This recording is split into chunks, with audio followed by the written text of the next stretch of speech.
बिस्मिल्लाहिर्रहमानिर्रहीम, अस्सलाम वालेकुम। आज मैं आपके लिए लेके आई हूँ मज़ेदार रसमलाई की रेसिपी, जो कि बहुत ही मज़ेदार होती है और इसका बनाना बहुत ही आसान है। कोई दावत हो, कोई मेहमान आ रहा हो अचानक से, अगर आप ये बनाएंगे तो झटपट तैयार हो जाएगी। इसका तरीका ये है कि सबसे पहले 3 पाव दूध लें, उसको पकने के लिए रख दें और उसके अंदर हस्बे ज़ायक़ा आप शक्कर डाल दें और इलायची पाउडर डाल दें।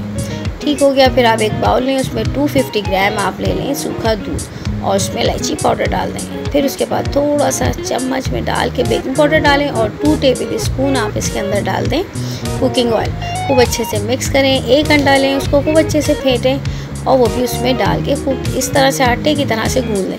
छोटे छोटे टुकड़े करें और फिर इस तरह से पेड़ा बना लें। दूध हमारा पक चुका है, हमने उसके अंदर ये सारे रसमलाई के पेड़े उसके अंदर आहिस्ता आहिस्ता करके बिछा देंगे। जब हम देखेंगे थोड़ी देर बाद कि एक साइड हो गई है तो फिर हम इसको पलट देंगे। ये देखें हमारी एक साइड हो गई तो हमने इसको इस तरह से पलट दिया। पलटने के बाद अब हम इसके अंदर पिस्ता और बादाम जो हमने काटा हुआ है वो इसके ऊपर छिड़क देंगे। ये देखिए मज़ेदार सी रसमलाई तैयार है। अगर आप मेरे चैनल पर नए हैं तो चैनल सब्सक्राइब कर लें और बेल आइकन दबाना ना भूलें। उम्मीद करती हूँ रेसिपी पसंद आई होगी। दुआओं में याद रखें। अल्लाह हाफ़िज़।